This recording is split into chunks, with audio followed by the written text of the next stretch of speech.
नमस्कार, एक बार फिर से आपका स्वागत है। पिछली क्लास में हम लोगों ने फंडामेंटल राइट्स को कंप्लीट कर दिए थे। सारे 12 से लेके 35 तक हम लोगों ने वो कंप्लीट कर दिए थे। उसके साथ में हम लोगों ने फंडामेंटल राइट्स के अंदर अगर कोई संविधान संशोधन हो सकता है नहीं हो सकता है, वो वाला जो टॉपिक था वो भी देख लिया। उसके साथ में हम लोगों ने बेसिक स्ट्रक्चर का जो सिद्धांत है, मतलब मूल संरचना का जो सिद्धांत है, वो भी हम लोगों ने देख लिया था कि किस तरह से वो डेवलप हुआ था, क्या क्या केसेस हुए थे, फिर कौन से मतलब अमेंडमेंट्स आए थे। ये सारी कहानी हम लोगों ने देख ली थी। अब हम फंडामेंटल राइट्स का जो नेक्स्ट टॉपिक है जो नेक्स्ट टॉपिक है वो है राज्य के नीति निर्देशक तत्व। ये मैंने आपको पहले भी समझाया था और अभी फिर से समझा रहा हूँ। ये एक्चुअली है क्या? ये है तो संविधान जब बना था तो निर्माताओं ने कुछ मतलब ऐसे ऐसे मतलब आर्टिकल्स या मतलब ऐसी मतलब बातें एक तरह से आप कह सकते हो, वो भी मतलब संविधान में मतलब इंक्लूड करी, जिसको राज्य जब देश मतलब आजाद हुआ, जब संविधान जब लागू हुआ, तब वो सारे प्रावधान को लागू नहीं कर सकते थे, क्योंकि हमारे आर्थिक कारण थे, कुछ रेस्ट्रिक्शंस थे, कुछ सामाजिक कारण भी थे, कुछ राजनीतिक कारण भी थे। ऐसे बहुत सारे कारण थे, बहुत सारे मतलब ऐसे मतलब परिस्थितियां थी जिसकी वजह से हम वो वाले प्रावधान को लागू नहीं कर पाए मतलब उसी वक्त। तो ये फिर राज्य को मतलब निर्देश दिए गए कि आपको जैसे जैसे ये पॉलिटिकल, इकोनॉमिकल और सोशल डेवलपमेंट हो, वैसे वैसे उन प्रावधानों को आपको लागू करना है, कानून बना के मतलब कानूनों के माध्यम से वो सारे मतलब प्रावधानों को आपको लागू करना है। ये नीति निर्देशक तत्व है, वो जो प्रावधान है जिनको राज्यों को मतलब निर्देश दिया गया है कि आपको टाइम टाइम पे इनको, जैसे ही मतलब डेवलपमेंट होता है अपनी कंट्री का, अपने देश का, चाहे वो सामाजिक विकास हो, चाहे आर्थिक विकास हो, चाहे राजनीतिक विकास हो, और जैसे मतलब परिस्थितियां मतलब बदलती है, तो मतलब उसके अनुसार आपको वो वाले जो प्रावधान जो कि मतलब नीति निर्देशक तत्वों के अंदर उन्होंने रखे हैं संविधान निर्माताओं ने, उनको आपको मतलब कानूनों के माध्यम से उनको मतलब इम्प्लीमेंट करना है, आपको उनका मतलब प्रतिपादन करना है। ये निर्देश दिए गए थे राज्य को। ठीक है, तो ये 36 से लेके 51 तक है, ये पार्ट 4 के अंदर है। ठीक है, इसको हम थोड़ा अभी इंट्रोडक्शन देखते कि ये क्या है। और जैसा कि मैंने आपको कहा कि अपन कोई भी टॉपिक स्टार्ट करने से पहले, जैसे अपन ने फंडामेंटल राइट स्टार्ट करा था, अभी हम जब राज्य के नीति निर्देशित तत्व स्टार्ट कर रहे हैं, इसको इंग्लिश में बोलते हैं डीपीएसपी, इसको बोलते हैं इंग्लिश में डीपीएसपी। तो ये जो टॉपिक है, मतलब इस टॉपिक से डायरेक्ट क्वेश्चन तो वही आते हैं जो फंडामेंटल राइट्स के अंदर आता है। कैसे? एक तरफ आर्टिकल्स दिया हुआ होगा, एक तरफ आपके आर्टिकल दिए हुए होंगे 36 दे रखा होगा, 37 दे रखा होगा, 49 दे रखा होगा और 42 दे रखा होगा। ठीक है, अब इसके आगे ये है क्या वो दे रखे होंगे, आपको मिलान करना पड़ेगा। 36 कौन सा है, 37 कौन सा है, 49 कौन सा है, 42 कौन सा है, ऐसे आपको मिलान करने वाला। ये सबसे इजी क्वेश्चन होता है इसमें, चाहे फंडामेंटल राइट्स में हो चाहे डीपीएसपी के अंदर हो, ये क्वेश्चन तो आपसे हो जाएंगे, इसको तो नो डाउट, ऐसा क्वेश्चन तो हर कोई कर लेगा। हमें थोड़ा एडवांस चलना पड़ेगा क्योंकि हम सिविल सर्वेंट बनने जा रहे हैं, सिविल सर्विसेज की तैयारी कर रहे हैं, तो वहां पे क्वेश्चंस थोड़े से अप्लाइड बेस्ड होते हैं, थोड़े एनालिटिकल बेस्ड होते हैं।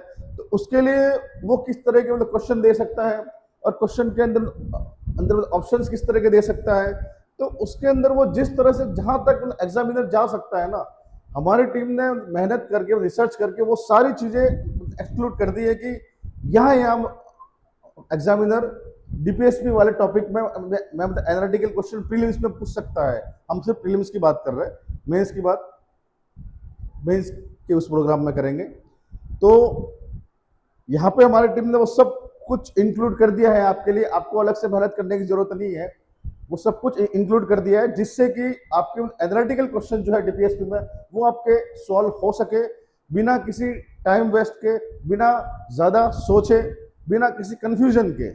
क्योंकि बहुत सारे जब वो आपको स्टेटमेंट देंगे, कुछ कथन देंगे, कुछ कारक देंगे, बहुत सारे ऑप्शंस देंगे उसमें से, फिर बोलेंगे ए बी सही है, बी सी सही है, डी ई सही है, ऐसा, या फिर सिर्फ ए सही है, ऐसे कुछ जब आपको स्टेटमेंट देंगे तो वो स्टेटमेंट को समझने में, पढ़ने में आपको थोड़ा सोचना पड़ेगा कि यार ये सही है कि नहीं है, ये जो लिखा है डीपीएसपी के बारे में ये सही है या नहीं है, ये आपको सोचना पड़ेगा। तो हम लोगों ने वो सारी चीजें जब वो दे सकता है उस ऑप्शन के अंदर एग्जामिनर, वो हमने कोशिश करी है हमारी टीम ने कि वो सारी चीजें आपको रेडीमेड ही दे दे। तो वो हमने ये चीज फंडामेंटल राइट्स के अंदर भी की थी, ये चीज हमने ये जो डीपीडी जो जो डीपीएसपी है इसके अंदर भी हम लोगों ने करी है। अब आगे चलते हैं, इसमें पढ़ते हैं कि हम लोगों ने क्या करा और ये होता क्या है वो देखते हैं। डॉक्टर अंबेडकर ने राज्य के नीति निर्देशक तत्वों को भारतीय संविधान की एक नवीन विशेषता बताया है, जो संविधान के दर्शन को अभिव्यक्त करती है, फिलोसॉफी को अभिव्यक्त करती है, अपने कॉन्स्टिट्यूशन को, और उसकी आत्मा के रूप में कार्य करती हैं।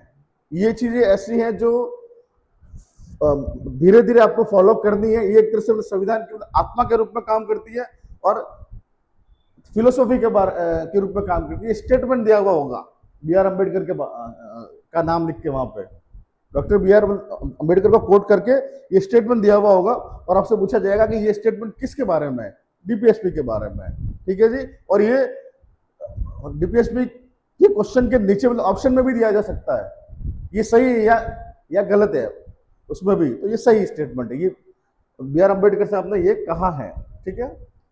अब राज्य के नीति निर्देशक तत्वों के महत्वपूर्ण पहलू, प्रारंभिक परीक्षा के विश्लेषणात्मक प्रश्नों को हल करने में सहायक, ये सारे जो चीजें हैं ये आपको ऑप्शंस में दी हुई होगी, जो मैं हमने यहाँ पहले एक्सट्रैक्ट करके यहाँ लिख दी है। ये राज्य के लिए विधायी, कार्यकारी और प्रशासनिक मामलों में अनुशंसाओं के रूप में कार्य करते हैं, बराबर।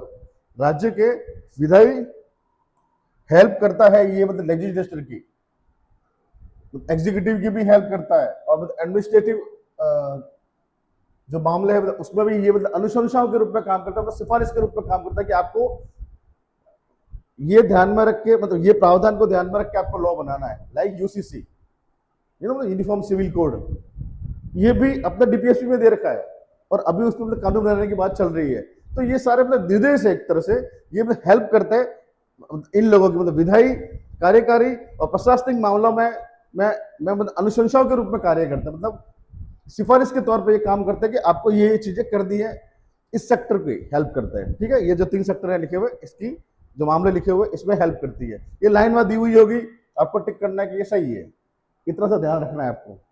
यद्यपि ये न्यायालय में प्रवर्तनीय नहीं है, अपन ने देखा था मूल अधिकार न्यायालय में प्रवर्तनीय है, अगर मूल अधिकारों का हनन होता है, सॉरी मौलिक अधिकारों का हनन होता है तो वो न्यायालय में प्रवर्तनीय है। न्यायालय में प्रवर्तनीय है इन द सेंस, अगर हनन होता है तो आप कोर्ट में जा सकते हैं, उनके खिलाफ क्लेम कर सकते हैं, संवैधानिक दावे आप कर सकते हैं राज्य के खिलाफ। इसमें ऐसा नहीं है, इसमें जो लिखा हुआ है वो सरकार अपने हिसाब से तय करेगी कि उसको इम्प्लीमेंट करना है किसी कानून के द्वारा या नहीं करना है, इसलिए ये प्रवर्तनीय नहीं है। जो इसमें जो संविधान में लिखे हुए सारे डीपीएसपी 36 to 51 उनके ऊपर सरकार काम करे नहीं करे, वो आपको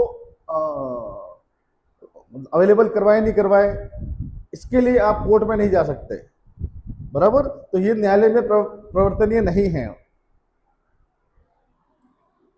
फिर भी इनके क्रियान्वयन का आधार जनमत होता है, इनके क्रियान्वयन का आधार जनमत होता है। इसका मतलब क्या, इसको कोर्ट में एज ए दलील यूज कर सकते हैं कि देखिए आप संविधान के डीपीएसपी में भी ये लिखा हुआ है, कोर्ट के अंदर जब जीरा चलती है, बहस चलती है, तो इनका यूज हो सकता है एक जनमत के तौर पे कि भाई ये हमारे समाज के लिए, हमारे देश के लिए ये चीजें लिखी हुई है और ये चीज हो सकती हैं, इसमें वो यूज हो सकते हैं, बट प्रवर्तनीय नहीं है, करना ही करना पड़ेगा राज्य को, ये नहीं है, ये नहीं हो सकता। आप कोर्ट में ये नहीं कह सकते कि आर्टिकल 36 को पूरा करना ही पड़ेगा, आर्टिकल 37 को राज्य को पूरा करना ही करना है, ऐसा नहीं कह सकते आप। लेकिन ये यूज हो सकते हैं कोर्ट के अंदर एज ए मतलब जनमत, पब्लिक ओपिनियन के तौर पे ये यूज हो सकते हैं कि भाई वहाँ लिखा हुआ है तो आपको कोशिश करनी चाहिए कि ये इम्प्लीमेंट करो आप।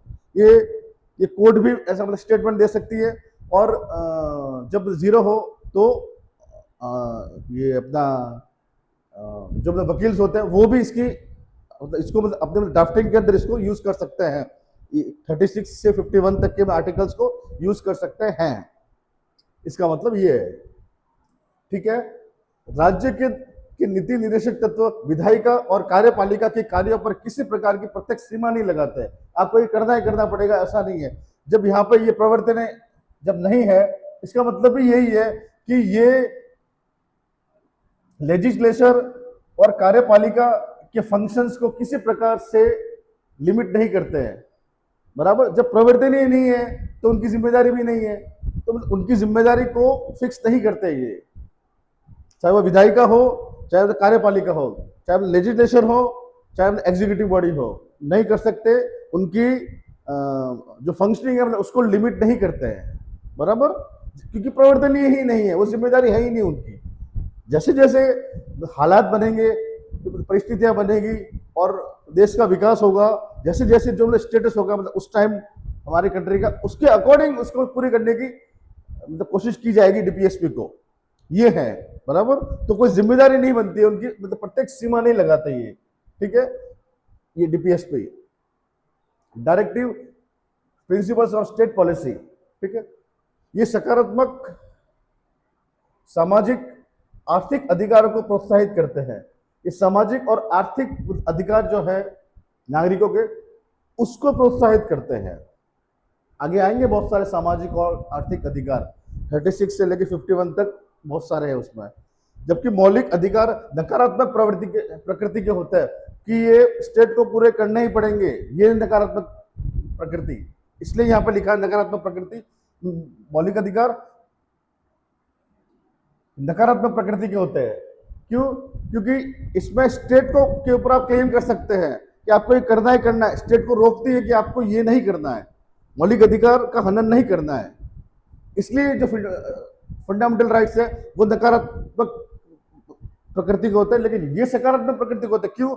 उसमें ये लिखा है कि आपको समाज को मतलब बढ़ाने के लिए आर्थिक रूप से और सामाजिक रूप से कुछ अच्छा करना है, तो ये सरकार के लिए या फिर मतलब राज्य के लिए एक तरह से मतलब पॉजिटिव चीज है ये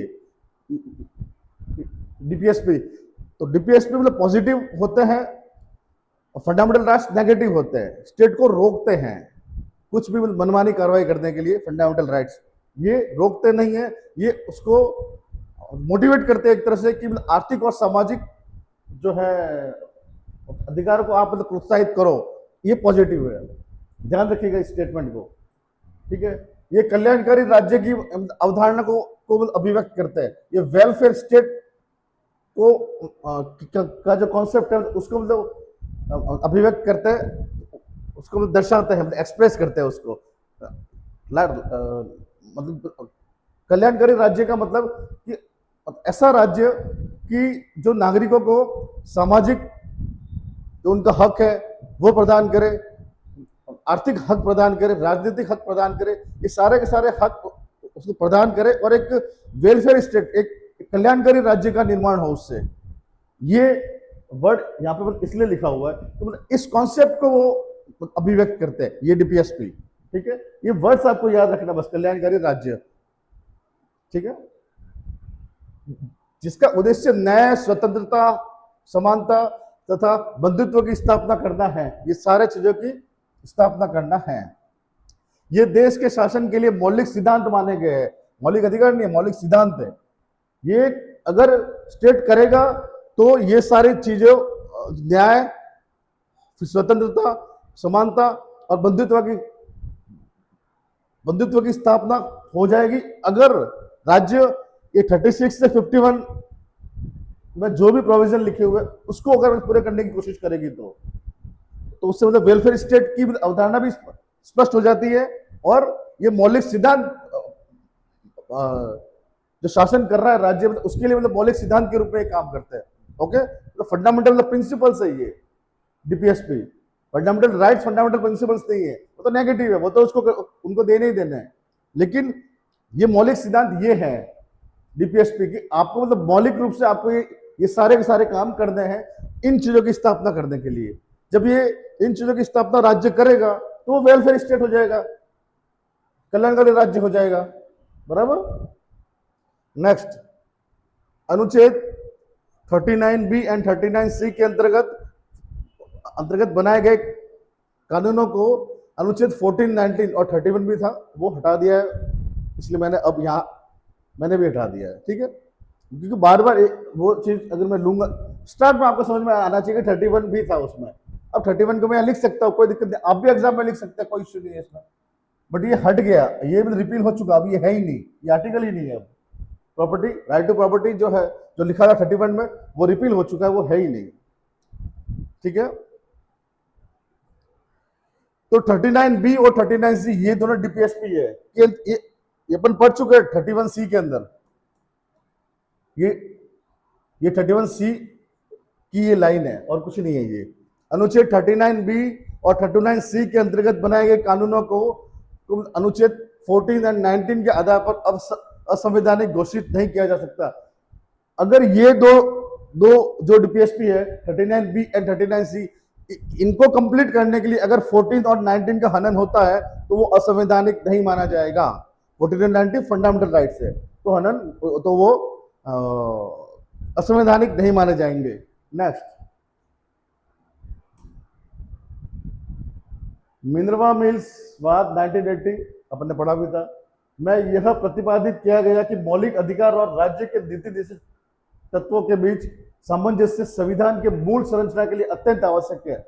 इस केस में कहा गया था कि फंडामेंटल राइट्स और किसने कहा, कोर्ट ने कहा, क्या कहा, फंडामेंटल राइट्स और डीपीएसपी के बीच में एक बैलेंस बनाना है आपको। वो बैलेंस ही जो संविधान की मूल संरचना के लिए अत्यंत आवश्यक है, उससे ही मूल संरचना मतलब बनेगी। आप ऐसा नहीं कर सकते कि डीपीएसपी को पूरा करने के लिए आप मौलिक अधिकारों का हनन करेंगे, ऐसा आप नहीं कर सकते। कोर्ट ने ऐसा स्टेटमेंट दिया था मिनर्वा मिल्स वाद के अंदर। आप डीपीएसपी को पूरा करने के लिए आप मौलिक अधिकारों का हनन नहीं कर सकते, इनके बीच में आपको एक बैलेंस बनाना है, तभी संविधान की जो मूल संरचना है वो बनी रहेगी, बराबर। ये दोनों पूरे एक दूसरे के विरुद्ध नहीं है कि एक को पूरा करने के लिए मतलब दूसरे का तो बलिदान देना है, ऐसा नहीं कर सकते आप। ये पूरे के साथ में चलेंगे, बराबर, एक ही सिक्के के दो पहलू है, फंडामेंटल राइट्स एंड डीपीएसपी। अब हम अनुच्छेद जो दे रखे 36 से 51 वो हम पढ़ते हैं, और इसमें ऐसा समझने लायक ऐसा कुछ है नहीं, फैक्ट थ्योरेटिकल चीज है, वो आपको देखनी है कि 36 के अंदर क्या लिखा हुआ है, 37 में क्या लिखा हुआ है, तो 38 में क्या लिखा हुआ है, वो आपको देखना है बस। इसमें कुछ समझाने जैसा ऐसा कुछ है नहीं, लेकिन मैं फिर भी ध्यान रखूंगा कि जब आप 38 पढ़ो तो आपको क्या क्या चीज ध्यान रखनी है। असमानताओं को आपको ध्यान रखना है, इसमें असमानताओं की बात की गई है, मतलब जोड़ा गया था एक वर्ड, ऐसा कुछ है, वो भी अब पढ़ेंगे, अपन देखेंगे अभी। तो हम 36 से स्टार्ट करते हैं। तो 36 के अंदर इन्होंने राज्य की डेफिनेशन लिखी है। राज्य की डेफिनेशन जो अपन ने अनुच्छेद 12 में देखी थी, वो आप देख लीजिएगा वहां पर, ठीक है। वो 36 में ये लिखा हुआ है, इसमें कोई नीति निर्देशित तत्व नहीं है, राज्य की डेफिनेशन है इसमें, ठीक है। 37 से अपन स्टार्ट करते हैं। यहाँ पे नीति निर्देशित तत्व क्या लिखा हुआ है इसमें, राज्य के नीति निर्देशित तत्व न्यायालय द्वारा प्रवर्तनीय नहीं है, ये 37 में लिखा हुआ। ये कोई ये मतलब डीपीएसपी नहीं है, ये खाली इसके बारे में इसके अंदर ये लिखा हुआ है, प्रवर्तनीय नहीं है, किंतु देश के शासन में मौलिक महत्व रखते हैं। शासन करने के लिए इनका मतलब इम्प्लीमेंट करना थोड़ा जरूरी है, जैसे जैसे वो परिस्थितियां आती है वैसे वैसे उपयुक्त विधियां बनाकर तथा नीतियां उपयुक्त नीतियां फिर निर्धारित करके इनके क्रियान्वयन को सुनिश्चित करना राज्य का दायित्व है। मैं कभी से वही बात कर रहा हूँ आपसे, वही यहाँ लिखा हुआ है। 37 के अंदर ये लिखा हुआ है कि ये न्यायालय में प्रवर्तनीय तो नहीं है, लेकिन फिर भी ये राज्य के मतलब शासन करने के लिए मतलब मौलिक महत्व रखता है। तो ये राज्य को जैसे जैसे हालत वो चाहे सामाजिक हालत हो चाहे आर्थिक हालत हो, जैसे जैसे मतलब बदलते तो वैसे वैसे इन प्रावधानों को जो दे रखे हैं आगे अभी इनको पूरा करने के लिए मतलब कानून बनाने की कोशिश करनी चाहिए। ये लिखा हुआ है 37 के अंदर। 38 के अंदर क्या लिखा हुआ है? जन कल्याण की उन्नति के लिए सामाजिक व्यवस्था की स्थापना करना राज्य का कर्तव्य है। सामाजिक व्यवस्था की स्थापना करना राज्य का कर्तव्य है। राज्य सामाजिक चीज यहां देखनी है, ये इसकी हेडिंग है 38 की, ठीक है। अब इसके अंदर क्या लिखा हुआ है? राज्य सामाजिक, आर्थिक और राजनीतिक न्याय को बढ़ावा देने का प्रयास करेंगे। ये तीनों तरह के न्याय है इसमें, ध्यान ये रखना है बस, इसके अंदर तीनों तरह के न्याय है इसमें, ठीक है। राज्य में सामाजिक, आर्थिक और न्याय और राजनीतिक न्याय को बढ़ावा देने का प्रयास करेगा। सेकंड, राज्य आय स्थिति, ये भी याद रखिएगा, इसमें आय है, income status and facility and opportunity में असमानताओं, ये वर्ड जोड़ा गया था 44 कॉन्स्टिट्यूशनल अमेंडमेंट एक्ट से 78, ठीक है। देख लीजिए, ये मुझे लगता है 78 ही है, ये देख लीजिएगा, है ना। आप कंफर्म कर दीजिएगा, अगर गलत हो तो नीचे आप लिख दीजिएगा सही क्या है, ठीक है, मैं उसको पिन कर दूंगा। राज्य आय स्थिति, सुविधाएं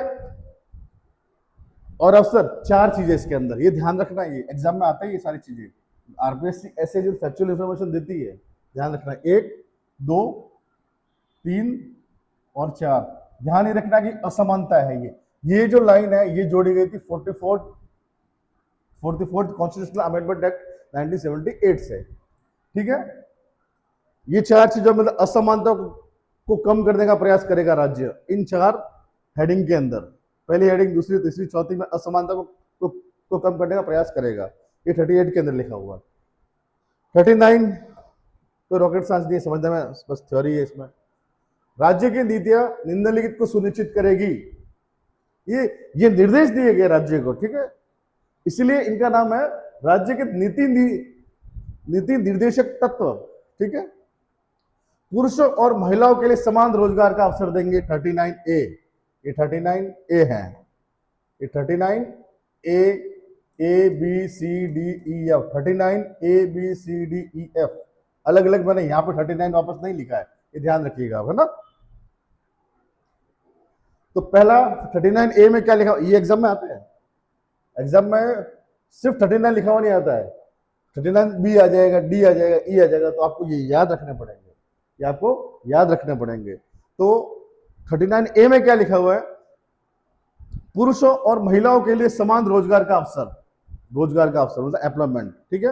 उसके बाद में संसाधनों का वितरण सामूहिक हित के लिए करना है आपको, सामूहिक हित के लिए करना, एक ही जगह में कॉन्सेंट्रेट नहीं करना है आपको। जैसे यहाँ पे लिखा हुआ भी है, संपत्ति के संकृषण की रोकथाम, प्रॉपर्टी का सेंट्रलाइजेशन नहीं करना है, उसको रोकना है। हर जगह मतलब प्रॉपर्टी मतलब बंटनी चाहिए, बराबर, मतलब अमीर सिर्फ अमीर ही अमीर हो रहा है ऐसा नहीं होना चाहिए, इसके ऊपर भी रोकथाम करनी है स्टेट को, जैसे जैसे उसको मौका मिले तो कानूनों के द्वारा उनको ऐसा करना है। ऐसा किया भी था, पता है आपको, उसी वजह से वो हटाया था आर्टिकल 31, क्योंकि उस टाइम सारे की सारी संपत्ति कुछ लोगों के पास ही थी, राजा महाराजा थे उस टाइम, सारी संपत्ति उन्हीं के पास थी ज्यादातर, और जो मतलब रसूख वाले लोग थे ब्रिटिश इंडिया के अंदर भी, वो उनके पास ही थी, बराबर। तो उसको डिसेंट्रलाइज करने के लिए ही वो आर्टिकल 31 को उनको हटाना पड़ा था, भूमि सुधार करने के लिए, बराबर। तो यही चीज है कि पहले तो रोजगार के अवसर देंगे मतलब बराबर महिला और पुरुषों को, फिर संसाधनों का जो रिसोर्सेज का डिस्ट्रीब्यूशन है ना, वो सामूहिक हित के लिए करेंगे, एक का ही मतलब हित नहीं होना चाहिए, सबका हित होना चाहिए, ठीक है। फिर संपत्ति एक ही जगह मतलब केंद्रित नहीं होनी चाहिए, सेंटर में सेंट्रलाइजेशन नहीं होना चाहिए प्रॉपर्टी का, डिसेंटर उसको करना, संकृषण की रोकथाम करनी है आपको, ठीक है। समान कार्य के लिए समान वेतन, स्त्री हो पुरुष हो, समान कार्य के लिए समान वेतन उनको देना है। फिर श्रमिकों और बच्चों के स्वास्थ्य तथा सुरक्षा की रक्षा, श्रमिक और बच्चों के स्वास्थ्य और सुरक्षा, हेल्थ एंड सेफ्टी, बराबर, ठीक है। ये देर का ई में, अब एफ को फिर जोड़ा गया अलग से 42वां संविधान संशोधन से, ठीक है, ये जोड़ा गया है 42nd कॉन्स्टिट्यूशनल अमेंडमेंट एक्ट से जोड़ा गया है। क्या जोड़ा गया है? 39F। इसके अंदर क्या लिखा हुआ है? बच्चों का विकास तथा संरक्षण, चाइल्ड डेवलपमेंट एंड प्रोटेक्शन, ये लिखा हुआ। ये भी आपको आगे चल के करना है, ठीक है। नेक्स्ट, ये सीरियल वाइज आपको याद रखने पड़ेंगे, ध्यान रखिएगा आप। एक्चुअल चीजें रटनी पड़ेगी, इसमें समझाने से कोई चीज है भी नहीं। जो समझाने की चीजें मैं इंटरेस्ट लेके समझा रहा हूँ आपको, बाकी चीजें आपको खुद को ही पढ़नी, जैसे मैं यहाँ बस बोल रहा हूँ, ऐसा कुछ है नहीं इसमें। और किस तरह से मैं एग्जाम में क्वेश्चन आ सकता है वो भी मैं यहाँ बता रहा हूँ। बाकी तो पढ़ना आप ही को, ये चीजें एक्चुअल चीजें है, तो इसमें वो कुछ है नहीं कि मैं इसको समझा, इसको मैं अब क्या ही समझाऊंगा। और वो ऐसा मतलब पूछा भी नहीं जाता ऐसा कि मैं आपको समझाऊं।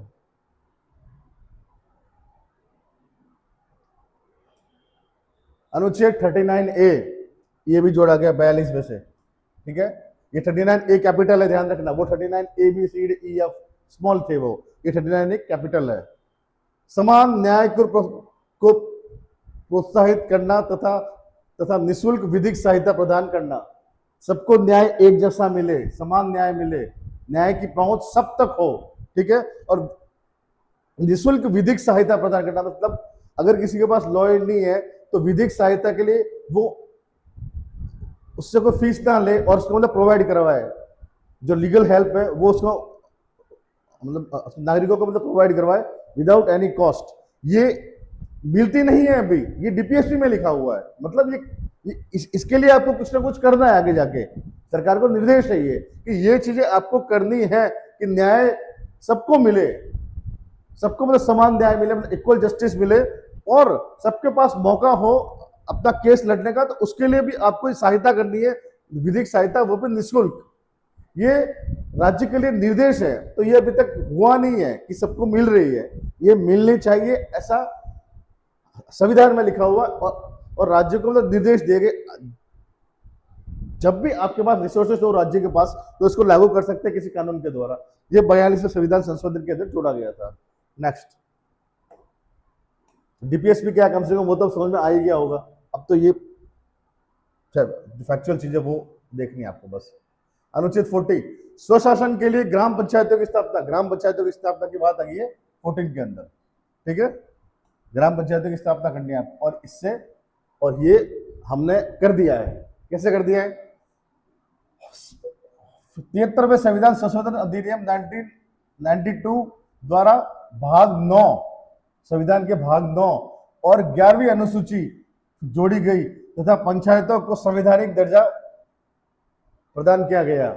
जब 1992 में वक्त आया, बराबर से वक्त आया, रिसोर्सेज भी आ गए, जो कुछ भी स्थितियां होनी चाहिए, जो यहाँ लिखा है ना कि स्वशासन के लिए, सेल्फ गवर्नेंस के लिए ग्राम पंचायतों की स्थापना आपको करनी है, ये लिखा था डीपीएसपी के अंदर। इसको पूरा कर चुकी है सरकार। जैसा मैंने कहा ना, डीपीएसपी राज्य के लिए मतलब निर्देश है कि आपको ये वक्त पे पूरे करने हैं कभी ना कभी, बराबर। तो ये पूरा कर चुकी है सरकार। 1992 के अंदर ग्राम पंचायतों की स्थापना कर दी है। ये एक संविधान संशोधन एक्ट लाया था 73 व 1992 के अंदर, जिसके अंतर्गत 11 शेड्यूल जोड़ी गई और पार्ट 9 जोड़ा गया। पार्ट 9 के अंदर हमने इंक्लूड किया उसको, 11 शेड्यूल, और हम लोगों ने पढ़ी भी थी 11 शेड्यूल, पता है आपको, वहां पे भी आया था 73वां संविधान संशोधन, बराबर। और 29 सब्जेक्ट थे, अगर आपको याद हो तो, मतलब पंचायतों को दिए गए थे। और राजस्थान में मतलब 25 सब्जेक्ट ही अभी इम्प्लीमेंट हो रहे हैं, याद आया, वो ये वही है। तो अनुच्छेद 40 हम लोग सरकार राज्य पूरा कर चुकी है। ये जो नीति निर्देशक तत्व है आर्टिकल 14 के अंदर जो लिखा हुआ है, ये पूरा कर चुकी है इस संविधान संशोधन से, ठीक है। मतलब कानून बन चुका है इस पे। नेक्स्ट, आर्टिकल 41 पंचायत बना ली। अब कार्य का अधिकार, शिक्षा का अधिकार और लोक सहायता सुनिश्चित करना। शिक्षा का अधिकार ये भी कर चुकी है, शिक्षा दे चुकी है ना।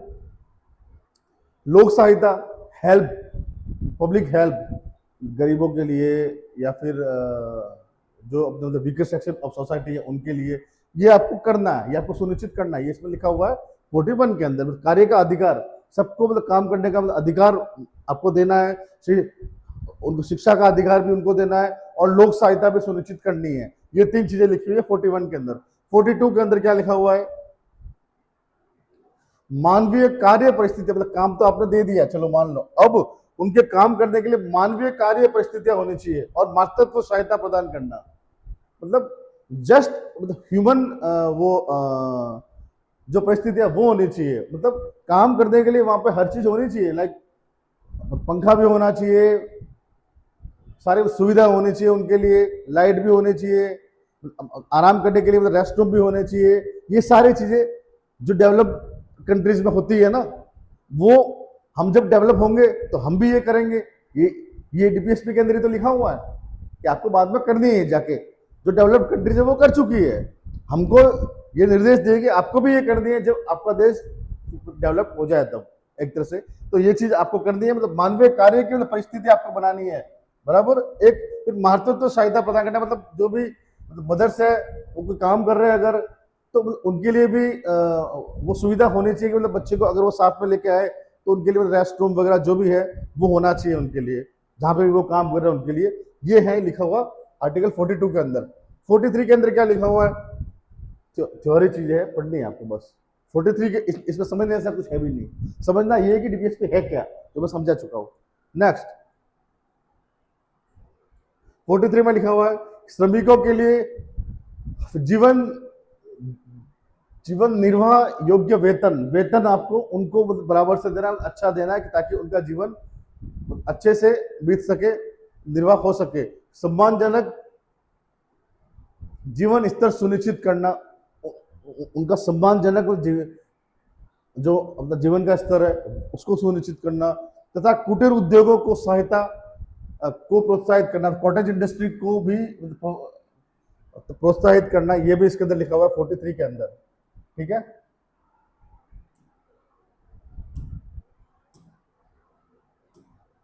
43A ये जोड़ा गया है, 43A ये जोड़ा गया, 42 42वें संविधान संशोधन से जोड़ा गया है। क्या लिखा हुआ इसमें? उद्योगों के प्रबंधन में श्रमिकों की भागीदारी होनी चाहिए। जो जो उद्योग लगाए ना उसमें मतलब यूनियन भी उनको बनाने का मौका आपको देना है, जो लेबर यूनियन है वगैरह वो बनाने का आपको मौका देना है। उनके मैनेजमेंट में मतलब श्रमिकों की भागीदारी होनी चाहिए। सिर्फ मतलब मैनेजमेंट जो मतलब जो उसका मतलब टॉप लेवल का मैनेजमेंट है वही सब कुछ कर रहा है, वही डिसीजन ले रहा है, नहीं, श्रमिकों का रोल भी उसके अंदर होना चाहिए। जो भी आप डिसीजन ले रहे हैं उस उद्योग के अंदर, उसमें ये भी आपको सुनिश्चित करना है। ये स्टेट को कहा गया था, मतलब डीपीएसपी के अंदर कहा है, ये आपको करना है जब भी आपको समय मिले तब। ये जोड़ा गया था 43A 42 संविधान संशोधन से। 43B के अंदर क्या लिखा हुआ है? सहकारी समिति के गठन, ये जोड़ा गया, देखो 43B जोड़ा गया है 97th कॉन्स्टिट्यूशनल अमेंडमेंट एक्ट 2011 से। ये 2011 में जोड़ी, ये लाइन क्या जोड़ी है? सहकारी समिति कोऑपरेटिव सोसाइटीज को मतलब काम एस्टैब्लिशमेंट आपको करना है, कर सकते हैं, या फिर संचालन तथा प्रबंधन को प्रोत्साहित करना। कोऑपरेटिव सोसाइटी के गठन को आपको प्रोत्साहित करना है, उनके संचालन को आपको तो प्रोत्साहित करना है, और उसके प्रबंधन को भी आपको प्रोत्साहित करना है। राज्य के लिए ये निर्देश है कि आपको ऐसा करना है, ठीक है। ये जोड़ा गया था 97 संविधान संशोधन अधिनियम 2011 से। अपन एक साथ बाद में पढ़ लेंगे कि कौन से संविधान संशोधन से कौन सा डीपीएसपी जोड़ा गया है, एक साथ पढ़ेंगे अपन, लिस्ट है मेरे पास, उसकी चिंता मत करो। ये सब अलग अलग आपको तो पढ़ना पड़ेगा, नहीं, जो भी संशोधन हुए हैं डीपीएसपी में एक साथ अपन ने लिखे हैं, एक अच्छे फॉर्मेट में लिखे हैं, वो नीचे आएंगे, अभी इसके नीचे है वो लिखे हुए इसी बुक पे। उसको अपन वहां पे थोड़ा और समझ लेंगे कि भाई ये संविधान संशोधन से ये डीपीएसपी जोड़ा गया था और ये चेंज किया था, या तो मतलब जोड़ा गया था, या कुछ चेंज हुआ था, या कुछ मतलब हटाया गया था, जो कुछ भी है कहानी वो अपन देखेंगे आगे, संशोधन की कहानी, ठीक है। तो एक तो मतलब 97 से ये जोड़ा गया था 43B। एक और चीज क्या जोड़ी गई है इसमें, ये लिखी हुई है 97 संविधान संशोधन अधिनियम 2011 द्वारा अनुच्छेद 19(1)C, हमने जब पढ़ा था 19(1)C, तब भी मैंने आपको बताया था कि ये सहकारी समिति जो है वो जोड़ी गई थी इस संविधान संशोधन से। 91C के अंदर भी ये वर्ड लिखा है उन्होंने, ये जोड़ा है, ये अमेंडमेंट हुआ है, ये जोड़ा है 91C के अंदर। आप वापस मतलब पीछे जाकर देखिएगा अगर तो आपको मिल जाएगा, वहां पे भी ये मेंशन है 97 जो संविधान संशोधन है, ये मेंशन है वहां पे। और ये 43 जोड़ा उधर बी जोड़ा इसमें डीपीएसपी में, और 91C के अंदर भी ये सहकारी समिति वर्ड वहां लिखा है, वो जोड़ा है। मतलब सहकारी समिति का गठन कर सकते हैं, वो उनका मौलिक अधिकार है 91C के अंदर, ठीक है। तथा भाग 9th बी जोड़ा गया, ये सहकारी समिति 9th बी के अंदर डाली है। संविधान के 9th बी पार्ट के अंदर सहकारी समितियां डाली गई है। अनुच्छेद 44, आगे चले इसमें। राष्ट्रीय एकीकरण के लिए समान नागरिक संहिता की स्थापना, यूसीसी है ना, यूनिफॉर्म सिविल कोड, इसकी स्थापना आपको करनी है।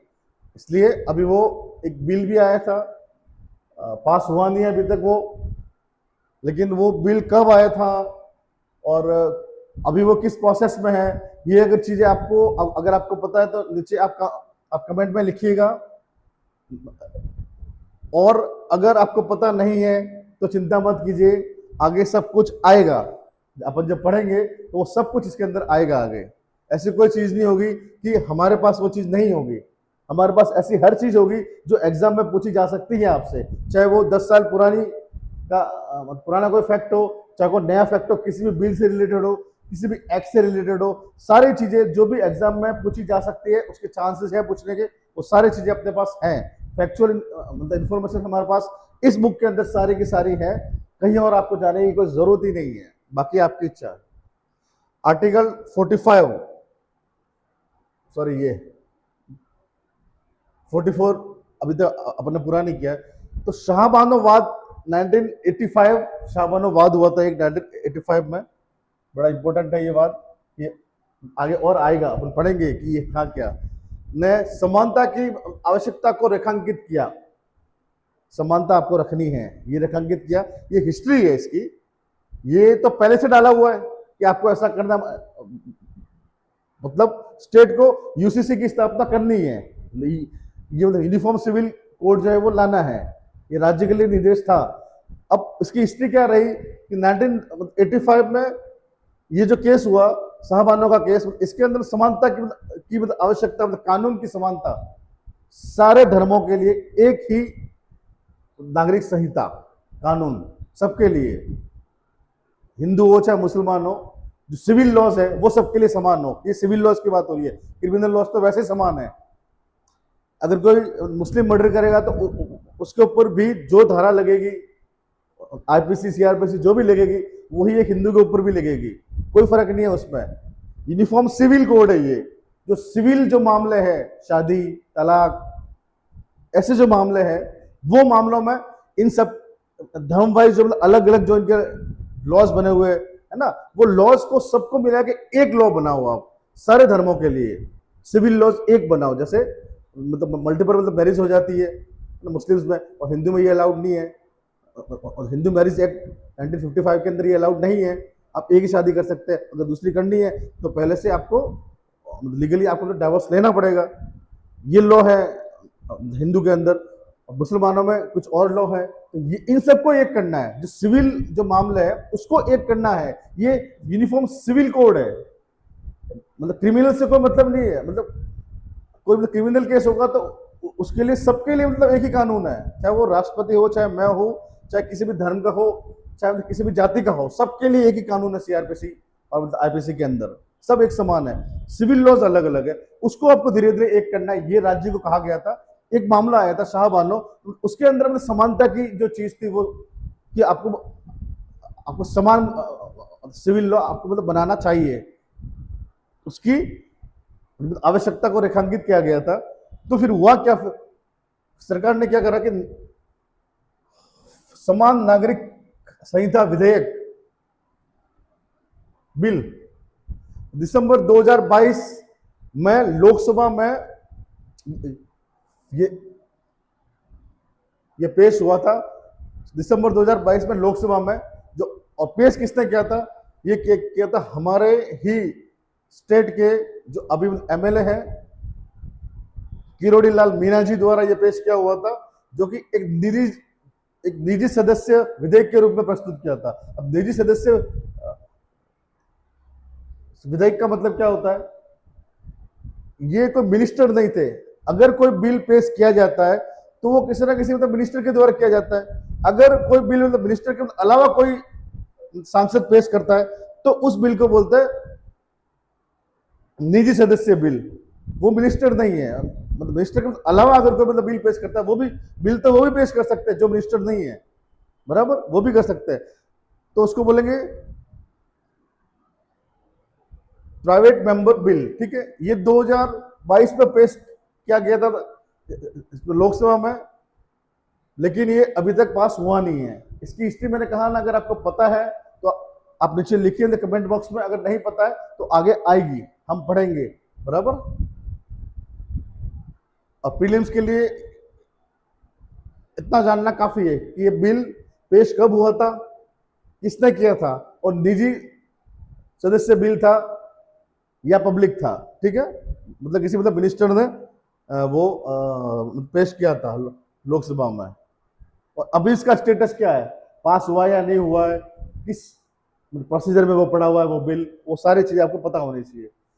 आर्टिकल 45 में क्या निर्देश दिया गया है स्टेट को, राज्य को? 6 वर्ष तक के बच्चों के लिए प्रारंभिक बाल्यावस्था शिक्षा सुनिश्चित करना। पहले यहां पे लिखा हुआ था 6 से 14 लिखा हुआ था, उसको फंडामेंटल राइट में डाल दिया। 6 से 14 तक तो फ्री में एजुकेशन है, कंपलसरी फ्री एजुकेशन है, फंडामेंटल राइट में डालता है 21A के अंदर। याद आया? अपन ने उस टाइम भी पढ़ा था ये 86वां संविधान संशोधन, अपन ने उस टाइम भी पढ़ा था जब अपन ने 21A पढ़ा था। ये 21A पढ़ा था ना अपन ने, तो ये अपन ने पढ़ा था। उस इससे ये 21A भी जोड़ा गया था, इससे ये अमेंड किया गया था। यहाँ पे 6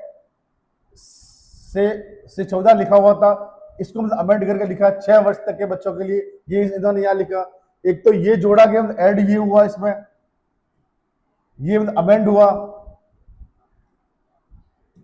और एक और चीज हुई थी, ये फंडामेंटल ड्यूटीज के अंदर भी चेंज किया था, और मतलब एक ड्यूटी जोड़ी गई थी, ये भी मतलब ऐड हुआ था।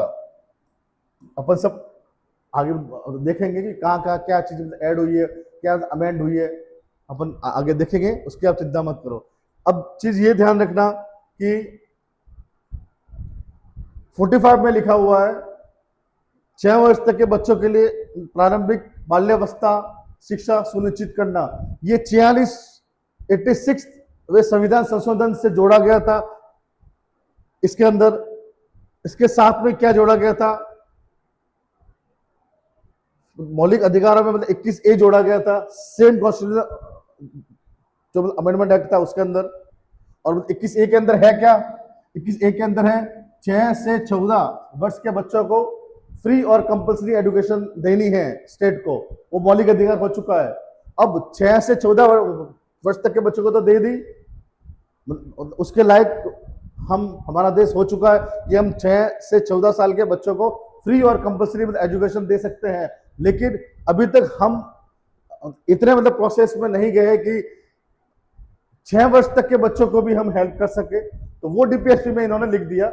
आगे जैसे जैसे टाइम जाएगा, हमारे देश का विकास होगा, तब हम इसको भी मतलब प्रोवाइड करवा देंगे और फंडामेंटल राइट्स के अंदर उसको ट्रांसफर कर देंगे, बराबर।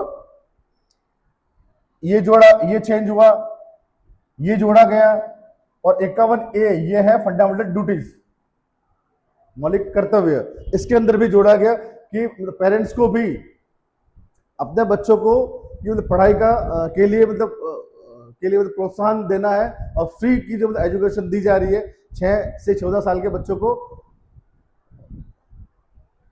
उसके लिए उनको एक तरह से कह सकते हैं कि वो ड्यूटी है कि मतलब पेरेंट्स उसका ध्यान रखे।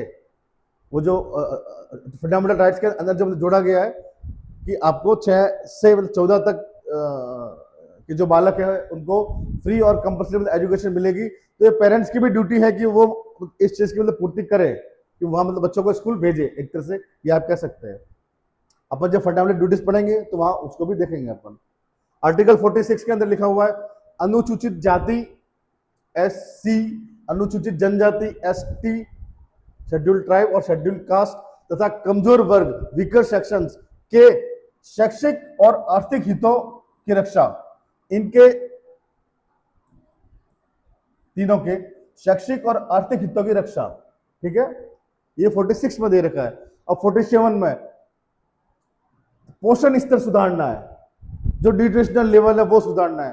अब हाल फिलहाल तो अपन इतने एडवांस नहीं है हमारा देश की, मतलब इस चीज पे कोई काम करे, लेकिन ये जब भी होगा तब ये करना है, ये राज्य को निर्देश है। ठीक है, मतलब पोषण स्तर जो है अपने नागरिक उनका सुधारना है, वो उसका मतलब जीवन स्तर भी सुधारना है, एवं जन स्वास्थ्य में सुधार करना तथा हानिकारक नशीले पदार्थों और मद्यपान पर रोक लगाना, इन चीजों पर रोक लगाना और ये चीजें करना, ये राज्य को निर्देश है कि आगे आपको ये भी करना है। कि मद्यपान पर रोक ये हो चुकी है, इसका मतलब इम्प्लीमेंट राज्यों ने भी किया है, जैसे बिहार में करा है, गुजरात में हो काफी लंबे टाइम से है, तो ये स्टेट को करना है।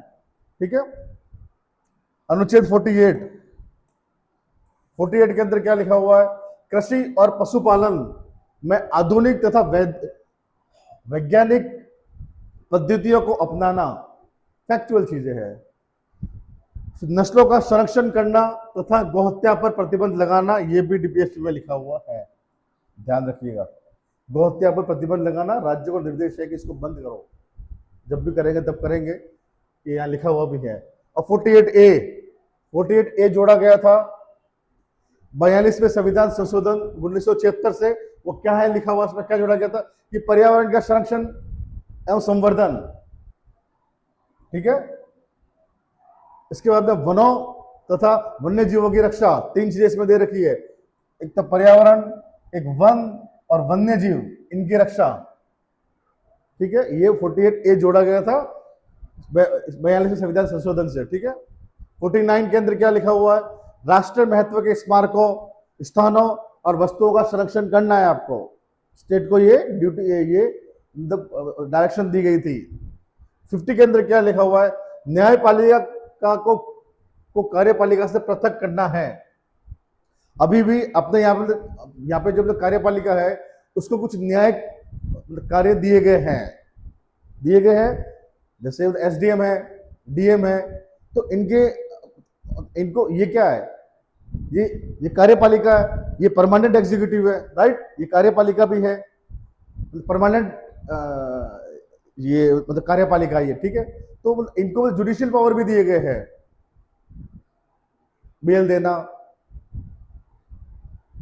बराबर, ऐसे जुडिशियल पावर इनको मतलब DM को भी दे रखे हैं, SDM को भी दे रखे हैं, तो उसको अलग करना है, उनको सिर्फ एडमिनिस्ट्रेटिव काम दो, जो एग्जीक्यूटिव जो फंक्शन है वही उनको दो। तो कार्यपालिका से न्यायपालिका को अलग करना है।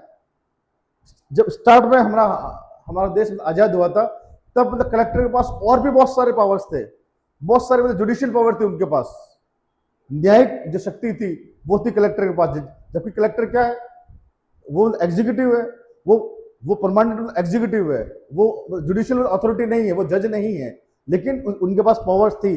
तो यहाँ पे ये लिखा है, उस टाइम तो नहीं कर सकते थे अलग, ऐसे हालात नहीं थे अपने, लेकिन इन्होंने यहाँ लिख दिया है 50 के अंदर, ये मतलब इंपॉर्टेंट है, ये ध्यान रखिएगा। इन्होंने यहाँ लिख दिया है कि न्यायपालिका को अलग करो इस कार्यपालिका से। ठीक है, मैंने समझा दिया कि कैसे अलग करना है। अभी भी कार्यपालिका के पास बहुत सारे जुडिशियल पावर्स अभी भी है, उनको अलग करो, न्यायपालिका अलग, कार्यपालिका अलग, दोनों का काम अलग अलग होना चाहिए। ठीक है, 51 अंतरराष्ट्रीय शांति और सुरक्षा को बढ़ावा देना, तुम्हारी ये फैक्चुअल चीजें ध्यान रखिएगा। राष्ट्रों के बीच न्यायपूर्ण और सौहार्दपूर्ण संबंध बनाए रखना, ये हमारा काम है, हम किसी का एक का साथ नहीं दे सकते। हम वॉर के अंदर, अगर वॉर कहीं हो रहा है तो हमें किसी एक का साथ नहीं देना, ये हमारा संविधान अलाउ नहीं करता हमें, और ना ही हमारी नॉन अलाइन जो पॉलिसी जो थी जवाहरलाल नेहरू जी की, वो हमें अलाउ करते कि हम किसी एक का साथ दें। हमें किसी का या तो साथ नहीं देना है, या फिर हमें बातचीत के थ्रू उस वॉर को खत्म करने की पैरवी करनी चाहिए, किसी एक का साथ नहीं देना चाहिए। हमारा संविधान अलाउड नहीं करता, ये हमारी हिस्ट्री भी, हमारा इस देश की हिस्ट्री भी अलाउड नहीं करती है। हम नॉन अलाइन के अंदर थे शुरू से, स्टार्ट से ही, तो हमें नॉन अलाइन ही या तो रहना चाहिए या फिर हमें बातचीत के थ्रू वॉर को खत्म करने की पैरवी करनी चाहिए। किसी एक का साथ नहीं देना चाहिए कि तू आप सही है या फिर आप सही है, नहीं देना चाहिए हमें। इन चीजों से मतलब बचना चाहिए, हमारा कॉन्स्टिट्यूशन भी इसको अलाउ नहीं करता है। ठीक है, क्या लिखा हुआ है? अंतरराष्ट्रीय शांति और सुरक्षा को बढ़ावा देना है आपको। कैसे देंगे? किसी एक का साथ में देके तो नहीं दे सकते आप, बराबर। राष्ट्रों के बीच न्यायपूर्ण और सौहार्द संबंध बनाए रखने हैं आपको राष्ट्रों के बीच में। ठीक है, अंतरराष्ट्रीय संधियां और विधियों का सम्मान करना है आपको। जो भी यूएन के साथ आप कुछ एग्रीमेंट साइन करते हैं तो उसका आपको सम्मान करना है।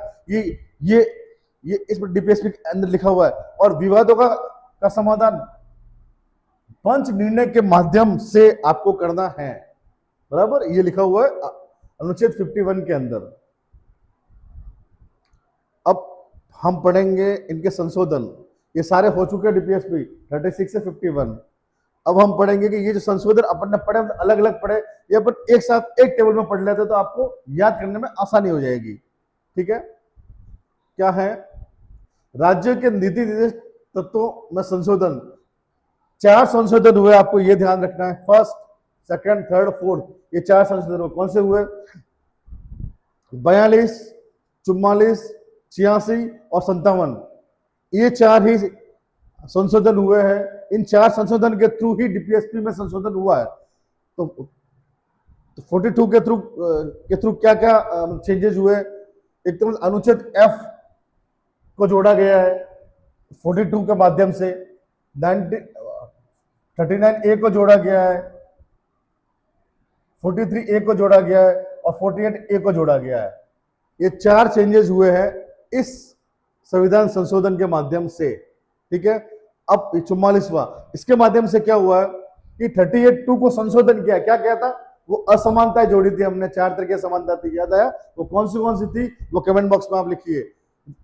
असमानताओं में कमी लाने का प्रावधान। 4 तरह की असमानताएं थी जिसके अंदर कमी लानी है स्टेट को। ये चेंज हुआ है, ये जोड़ा नहीं गया है, ये चेंज किया है। 38(2) के अंदर संशोधन किया गया है। ठीक है, अब 86 के अंदर क्या क्या किया है वो मैंने आपको बताया था।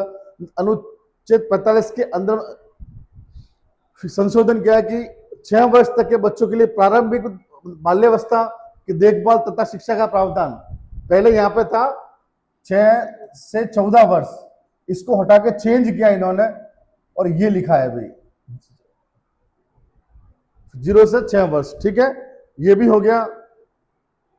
अब ये 97, अब इसके अंदर 2 और चेंज हुए थे। वो क्या चेंज हुए थे जो अपने वहां पढ़े थे? फंडामेंटल राइट 21A जोड़ा गया था एक, और उसके अलावा जो फंडामेंटल आपकी ड्यूटीज है 51A वो भी जोड़ा गया था, बराबर। तो वो चीज भी इसके साथ हुई थी, वो मैंने यहां नहीं लिखी है।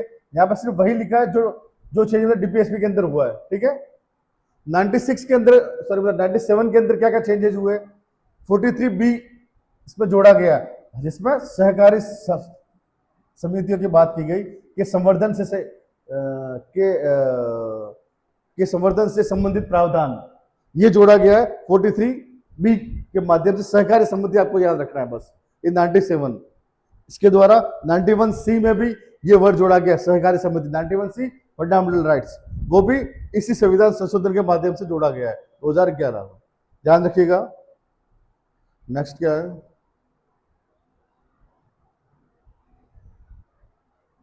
एक क्वेश्चन है मेंस का, देख लीजिए आप। न्यायपालिका ने प्रमुख वादों और संवैधानिक संशोधनों के माध्यम से मौलिक अधिकारों और राज्य के नीति निर्देशक तत्वों के बीच उत्पन्न संघर्ष को किस प्रकार संतुलित किया? अपन पढ़ चुके हैं पहले ये, जब हम मूल संरचना का विकास पढ़ रहे थे तो उसमें हम पढ़ चुके हैं ये कि फंडामेंटल राइट्स और डीपीएसपी के बीच में जो मतलब वैधानिक जो लड़ाई थी वो किस तरह की थी, और किस तरह से मतलब न्यायपालिका ने ये अपना जजमेंट से इसको बस संतुलित किया है, ये सवाल है।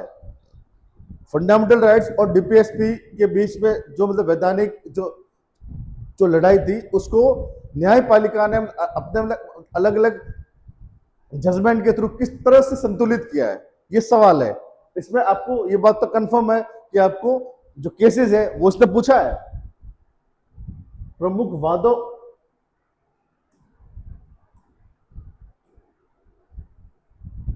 और संवैधानिक संशोधन जो जो सरकार ने किए, वो वाद और संशोधन इन दोनों को इंक्लूड करना है, बराबर।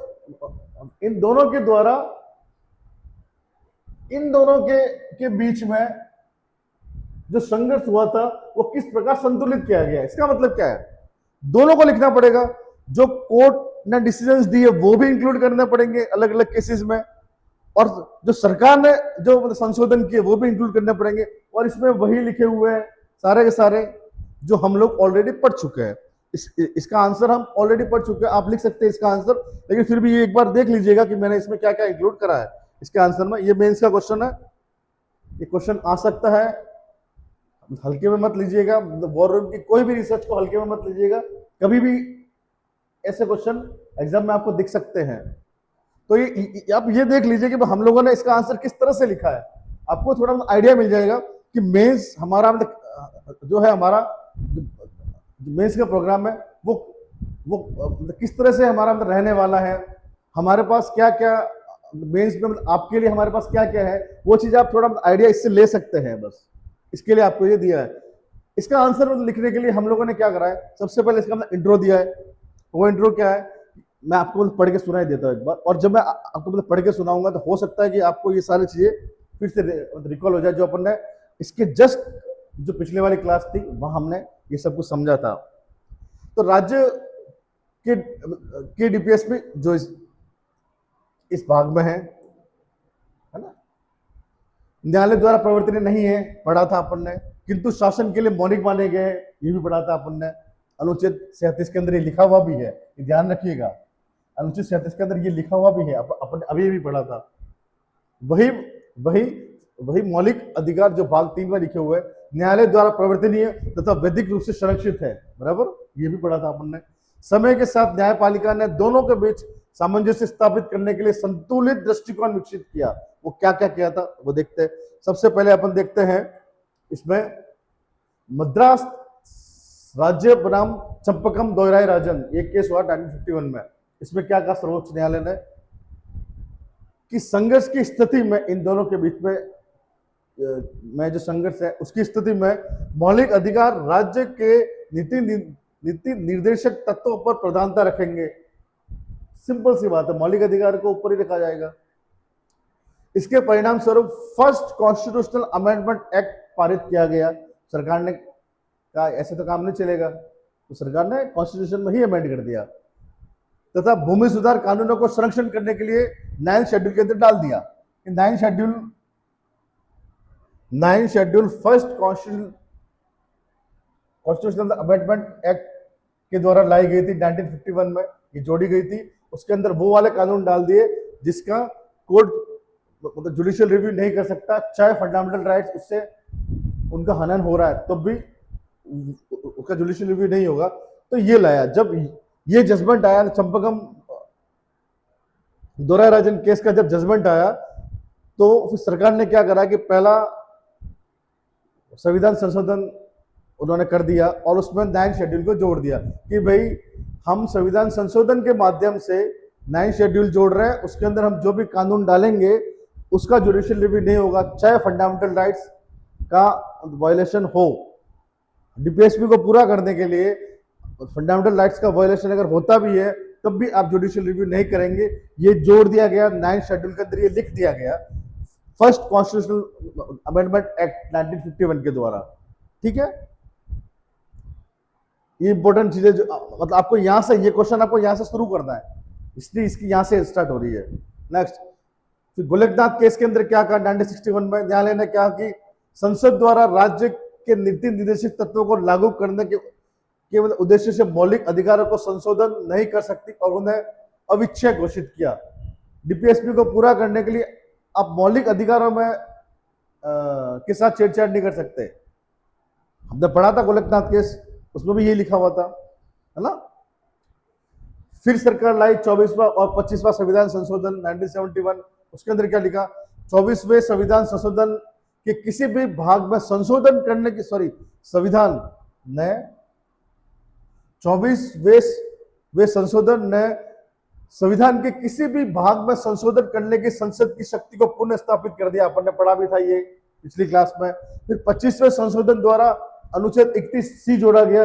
ये क्या है? या अब तक मुझे लगता है आपने रट लिया होगा, जिसके अंतर्गत वापस यहाँ लिखा हुआ भी है, देखो, जिसके अंतर्गत, क्योंकि ये एक क्वेश्चन है तो क्वेश्चन का आंसर मुझे लिखना है। मैंने बहुत बार पढ़ा है, इसको जो चेक करेगा उसको तो मुझे बताना पड़ेगा। तो मैंने यहाँ लिखा है, जिसके अंतर्गत अनुच्छेद 39B और 39C को लागू करने वाले कानूनों को अनुच्छेद 14, 19 और 21 पर वरीयता दी गई। ये भी एक हेडिंग इसके आंसर में आएगी, ठीक है। नेक्स्ट 4, केशवानंद भारती 1973 न्यायालय ने मूल संरचना सिद्धांत का मतलब प्रतिपादित किया और यह घोषित किया कि न्यायिक पुनरावलोकन जुडिशियल रिव्यू संविधान के मूल संरचना का भाग है, ठीक है। न्यायालय ने अनुच्छेद 31C को आंशिक रूप से वैध ठहराया, ये सही है, ठीक है। वो अभी भी है ना 31C, तो लीगल है। 39B और 39C को पूरा करने के लिए अगर कोई कानून बनाती है तो सरकार, जिससे कि 14, 19 और 31 का वायलेशन हो रहा है, तो उसको चैलेंज नहीं किया जा सकता कोर्ट में। ये तो है 31C, वैलिड है, आज भी वैलिड है ये। फिर 42वां संविधान संशोधन, इस संशोधन द्वारा अनुच्छेद 31 का विस्तार किया गया था। अपन ने पढ़ा भी था लास्ट क्लास में, विस्तार किया गया था और राज्य के सभी नीति निर्देशक तत्वों को मौलिक अधिकारों पर वरीयता प्रदान करने का प्रयास किया गया था इस संविधान संशोधन के द्वारा, बराबर। लेकिन वो हटा दिया था ना, ये इसका विस्तार नहीं कर सकते आप। वो जो मतलब पहले वाला था ना, बस वही ठीक था। इसका विस्तार मतलब सारे डीपीएसपी को पूरा करने के लिए हम लोग फंडामेंटल राइट्स को हट कर सकते हैं, उन्हें वायलेशन कर सकते हैं, ये किया था इन्होंने इसमें। लेकिन ये असंवैधानिक घोषित कर दिया था कि आप सिर्फ 39B और 39C के उद्देश्यों को आप पूरा कर सकते हो, ठीक है। अपने देखा ना 39B और C के अंदर क्या लिखा हुआ था, आज देखा अभी अपन ने, जो अपन 2-3 दिन से पढ़ रहे हैं, देख लो ये 39B और 39C के अंदर क्या लिखा हुआ है। इनको पूरा करने के लिए ये सब प्रॉपर्टी से रिलेटेड ही है। ये मैंने आपको तो फर्स्ट क्लास में भी कहा था, 39B और 39C। ये 39B आपका आ गया, ये कहानी ये यहाँ पे है, ये B और ये C, ये कहानी यहाँ पे है, कृपा यहाँ पे अटकी हुई थी पूरी सरकार की और जुडिशरी की सबकी। ये दोनों जो मतलब डीपीएसपी है 39B और 39C, ये डीपीएसपी मूल अधिकारों से भी वरीयता प्राप्त है, उनके भी ऊपर है। इनको आप पूरा करने के लिए मूल अधिकारों का हनन भी कर सकती है सरकार। क्या करना है ये, इसमें है क्या, जो संसाधन है वो एक जगह केंद्रित ना हो, वो सामूहिक हित के लिए उनका मतलब यूज करना, यूज मतलब वितरण करना उसका, ठीक है। दूसरा, संपत्ति का केंद्रीकरण नहीं होना चाहिए, एक ही मतलब कुछ बंदों के पास से सारी की सारी संपत्ति, ये भी नहीं होना चाहिए। तो सही है ये। तो कोर्ट ने अगर ये कहा है कि 31C अगर वैलिड है तो वो सोच के ही कहा होगा। इन दोनों को पूरा करने के लिए कोई सरकार अगर कानून बनाती है जो आपके 14 को, 19 को, 31 को हट करे, को वायलेट करे, ये लीगल है, ये कोर्ट ने भी माना है। और आप सोच के देखिए, आपको भी ये लगेगा कि ये लीगल है। कुछ लोगों के पास सारा का सारा धन इकट्ठा हो जाए, ये तो गलत बात है, बराबर। तो कोर्ट ने भी माना कि ये बात सही है। तो इसका मतलब क्या है, 39B और 39C के अंदर जो ये लिखा हुआ है, ये 2 लाइन है, इनको पूरा करने के लिए आपसे आपका जो मौलिक अधिकार जो कि 14 के अंदर लिखे हुए, 14 के अंदर, जो कि 19 के अंदर लिखे हुए, जो कि 31 के अंदर लिखे हुए, उनको वायलेट किया जा सकता है और उससे फिर कोर्ट में कोई चुनौती नहीं दी जाएगी, बराबर, ध्यान रखिएगा इस चीज का। ये है सारी कहानी 39B और 39C की, जो हम पिछले 2-3 क्लास से पढ़ रहे हैं।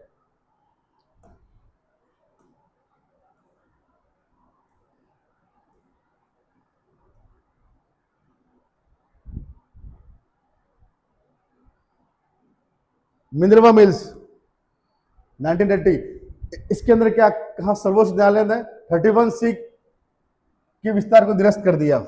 बराबर, ये गलत है। आप सिर्फ 39B और 39C को पूरा करने के लिए आप कानून बना सकते हो और उससे 14, 19, 31 हट होगा तो चलेगा, हम लोग जुडिशियल रिव्यू नहीं करेंगे। लेकिन सारे के सारे जो डीपीएसपी उनको पूरा करने के लिए आप करोगे ऐसा कोई काम, तो वो गलत है। तो वो जो 31C का जो एक्सटेंशन था, वो जो विस्तार था, उसको निरस्त कर दिया। और यह कहा कि मौलिक अधिकार और राज्य, ये बहुत इंपॉर्टेंट केस है।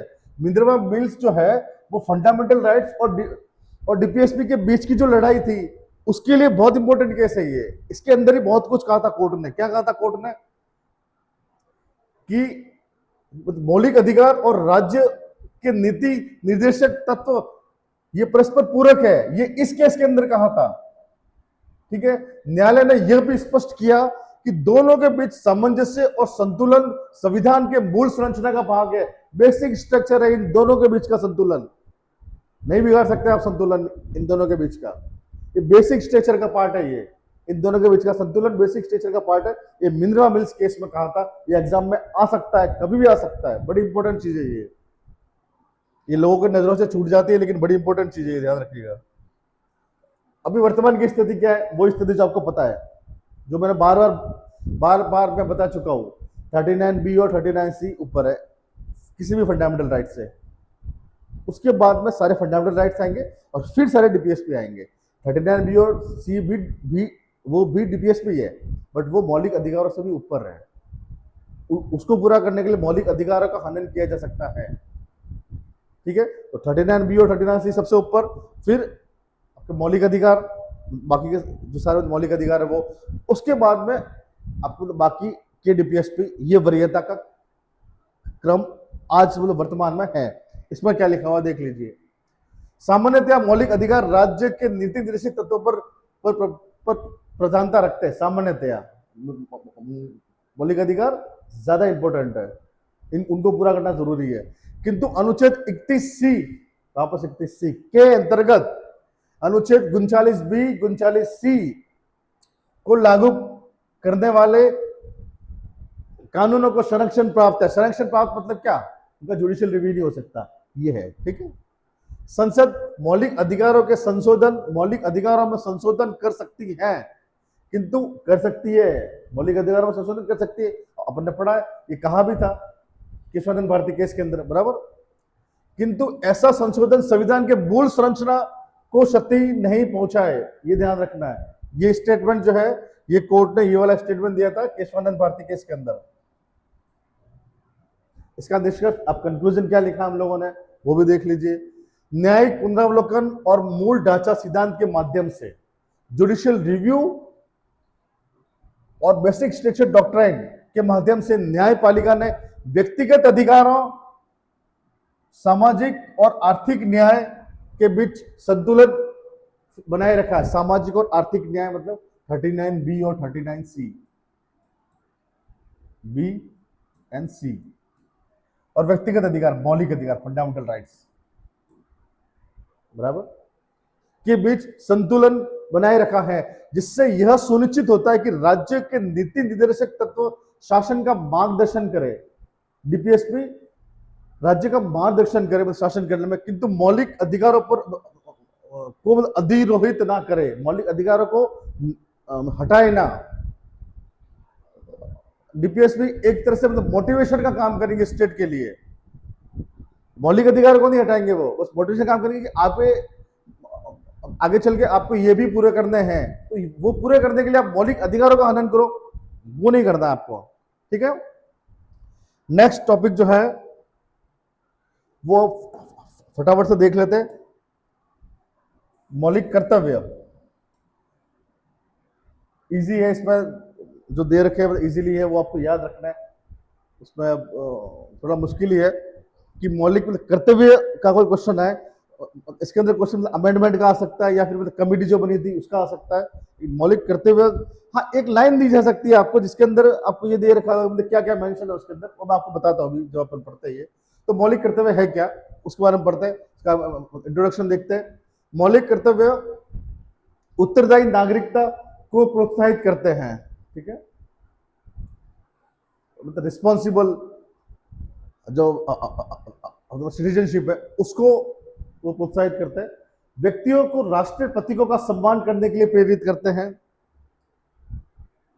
ये कर्तव्य मतलब नागरिकों के कर्तव्य है, सरकार कर्तव्य नहीं है। सरकार के तो कर्तव्य एक तरह से वो मौलिक अधिकार है जो हमको मिले हैं, जो सरकार को पूरे करने हैं, बराबर। ये हमारे लिए है ये कर्तव्य। ये न्यायालय में मतलब प्रवर्तन नहीं है, ये आपको कुछ ड्यूटीज दी गई है हमें, आपको नागरिकों को। अगर आप पूरी नहीं करेंगे तो इसका मतलब ये नहीं कि केस कर देंगे वो लोग कि वो न्यायालय में चले जाएंगे, स्टेट मतलब राज्य मतलब सरकार नहीं जा सकती। ये न्यायालय में प्रवर्तन नहीं है, जैसे डीपीएसपी नहीं है उसी तरह से ये भी नहीं है। मौलिक अधिकार है न्यायालय में प्रवर्तन। अगर मौलिक अधिकार पूरे नहीं हो रहे, आपके हनन हो रहा है, आप कोर्ट में जा सकते हैं उसके खिलाफ, ठीक है। वापस से पढ़ते हैं। मौलिक कर्तव्य उत्तरदायी नागरिकता को प्रोत्साहित करते हैं, व्यक्तियों को राष्ट्रीय प्रतीकों का सम्मान करने के लिए प्रेरित करते हैं, राष्ट्र की संप्रभुता और अखंडता की रक्षा करने पर बल देते हैं, तथा राष्ट्रीय कल्याण के लिए कार्य करने हेतु प्रेरित करते हैं। भारत में मूल संविधान में केवल मौलिक अधिकार सम्मिलित थे, फंडामेंटल ड्यूटीज मूल संविधान में थी ही नहीं। और ड्यूटीज कहां से लिए? ड्यूटीज जो होती है ना नागरिकों की, तो ड्यूटीज कहां से ले सकते हैं अपन, सोचिए आप, कम्युनिस्ट कंट्री से, बराबर। आगे आएगा कि ड्यूटीज कहां से ली गई है, आएगा नहीं, आ चुका था पहले, फर्स्ट जो चैप्टर था उसके अंदर ही आ चुका था, रशिया से ली गई है। केवल मौलिक अधिकार सम्मिलित थे और उसमें मौलिक जो कर्तव्य है उसका कोई प्रावधान नहीं था मूल अधिकार के अंदर। अब कहां से आया ये प्रावधान, उसकी थोड़ी हिस्ट्री है। स्वर्ण सिंह समिति बनी थी 1976 में स्वर्ण सिंह समिति द्वारा पहली बार मौलिक कर्तव्य की मतलब अनुशंसा की गई, ठीक है, सिफारिश की गई स्वर्ण सिंह कमेटी द्वारा। इसकी आवश्यकता आंतरिक आपातकाल के दौरान अनुभव की गई थी। इंटरनल जो इमरजेंसी लगी थी 75-77 के अंदर, उस टाइम इसकी आवश्यकता मतलब पड़ी थी, अनुभव की गई थी।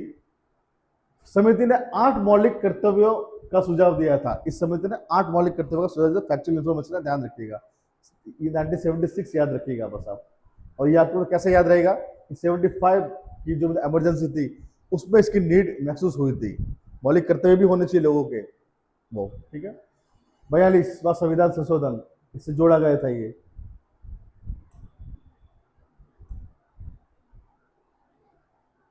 इसके माध्यम से संविधान के भाग 4 में क्या है, डीपीएसपी 4 में ये है, तथा अनुच्छेद 51 में तो वो था यूएनओ के साथ मतलब मिलकर सबको शांति से काम करना है, वो डीपीएसपी था।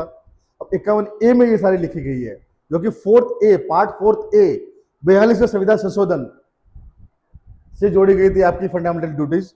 4 जोड़ा गया कॉन्स्टिट्यूशन के अंदर, पार्ट 4 जोड़ा गया। उसके बाद में आर्टिकल 51 के अंदर वो सारी ड्यूटीज लिखी है। और कौन सी ड्यूटी अभी पर पढ़ेंगे, जिसमें नागरिकों के 10 मौलिक कर्तव्य का उल्लेख किया गया। 10 मौलिक कर्तव्य थे पहली बार जब 42nd कॉन्स्टिट्यूशनल अमेंडमेंट एक्ट के साथ इन्होंने पार्ट 4 जोड़ा और 51 आर्टिकल जोड़ा। उस 51 आर्टिकल के अंदर 10 तरह के मौलिक अधिकार ऐड किए गए थे। ये कर्तव्य सोवियत संघ, रशिया, मैंने कहा ना कम्युनिस्ट कंट्रीज होती है ना, वो आपके कर्तव्य भी डिसाइड करती है, वो कम्युनिस्ट जो कंट्रीज होती है वो करती है। तो सोवियत संघ जो था, यूएसएसआर, कम्युनिस्ट गवर्नमेंट थी वहां पे, तो वहां से हमने ली है, ठीक। और अधिकारों की बात कौन करता है सबसे ज्यादा? यूएसए, मौलिक अधिकार यूएस, हमने यूएसए से लिए थे, ठीक है। अधिकार और कर्तव्य परस्पर संबंध होते हैं, एक लाइन है जो आप याद रखिएगा एग्जाम में, ये पूछा जा सकता है स्टेटमेंट के द्वारा, तो ये सही है। नेक्स्ट स्टेटमेंट क्या है, प्रारंभ में 10 मौलिक कर्तव्य थे, यहाँ इससे 10 जोड़े गए थे। अब 86 अपन अभी अभी पढ़ के आ रहे हैं कि 51A के अंदर भी एक ड्यूटीज थी, वो ऐड की गई थी पेरेंट्स के लिए कि बच्चों को पढ़ाना है आपको, बराबर।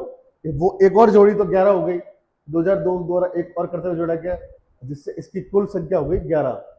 ठीक है, ये न्यायालयों को विधियों की संवैधानिक वैधता की परीक्षा में सहायता प्रदान करते हैं। ज्यादा ये समझने की आपको जरूरत भी नहीं है, छोड़िए। मतलब वही कि आपको न्यायालय में कोर्ट ये कह सकता है कि देखो ये आपकी ड्यूटीज हैं, लिखी हुई है। प्रेशर नहीं कर सकता कोर्ट भी नहीं कर सकता, सरकार भी नहीं कर सकती, लेकिन उसको मतलब परीक्षण के तौर पे उसको यूज कर सकते हैं, मतलब उसको दलील में यूज कर सकते हैं, ड्राफ्टिंग में उसको यूज कर सकते हैं कि संविधान में ये चीज लिखी हुई है, बराबर। बस इसका मतलब यही है। ये न्यायालय की विधियों की संवैधानिक वैधता की परीक्षा के लिए में सहायक होते हैं। इन कर्तव्यों के समर्थन में बनाए गए कानूनों को अनुच्छेद 14 और 19 के अंतर्गत युक्तिसंगत माना जा सकता है। ये कर्तव्य है, इसके अंदर 14 और 19 के अंतर्गत जो भी आपको अधिकार, मौलिक अधिकार दिए गए, उसको युक्तिसंगत माना जा सकता है। इसका ही एक्सटेंशन है और कुछ नहीं है। ठीक है, ये स्टेटमेंट जो आपको रटना है, समझना है, ये दिया हुआ हो सकता है वहां पे स्टेटमेंट। ये जब भी फंडामेंटल ड्यूटीज का कोई क्वेश्चन एनालिटिकल फॉर्म में आ गया, ये स्टेटमेंट सबसे पहले आएगा, रट लो इस स्टेटमेंट को। ये 2-3 बार आ चुका है, यूपीएससी में भी आ चुका है और अदर पीसीएस में भी आ चुका है, इसलिए हम लोगों ने इसको यहाँ ऐड भी किया है। ठीक है, ये केवल नागरिकों पर लागू होता है, विदेशों पर, मतलब विदेशियों पर नहीं होते। ये न्यायालय द्वारा प्रवर्तनीय नहीं है, आपको बताया था मैंने। जरूरी नहीं है आपको ये ड्यूटीज पूरी करनी, मतलब जरूरी का मतलब करनी चाहिए एज ए अवेयर सिटीजन, लेकिन अगर आप नहीं भी कर पाते किसी कारणवश ये ड्यूटीज जो है अभी अपन पढ़ेंगे, तो आपके खिलाफ कोई कानूनी कार्रवाई नहीं हो सकती, कोर्ट के द्वारा ये प्रवर्तनीय नहीं है। किंतु संसद उपयुक्त विधि बनाकर इन्हें लागू कर सकता है, कानून बना सकता है संसद, उसके थ्रू ये मतलब लागू हो सकती है। ठीक है, ये आप ध्यान रखिएगा।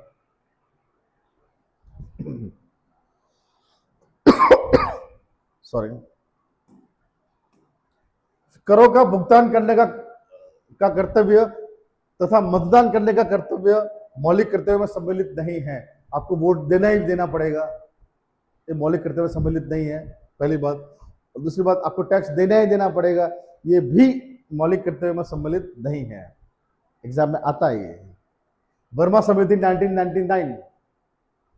कुछ मौलिक कर्तव्यों के क्रियान्वयन हेतु विद्यमान विधिक प्रावधानों की पहचान करने के लिए इसका गठन किया गया था कि कुछ मौलिक जो कर्तव्य है उसको मतलब पूरा करने के लिए क्या क्या मतलब कानून के मतलब ऑप्शन हो सकते हैं अपने पास कि हम किस किस तरह के मतलब कानून बना सकते हैं। इसकी जांच करने के लिए वर्मा कमेटी 1999 में मतलब गठित की गई थी ये। ठीक है, अब भारतीय संविधान के अंतर्गत मौलिक कर्तव्य वो कौन से कर्तव्य है 11, वो अपन अभी पढ़ेंगे क्या, देख रहे हैं बस, और क्या है। 51A B C D ऐसे लाइन वाइज क्रोनोलॉजी में ये लिखे हुए हैं।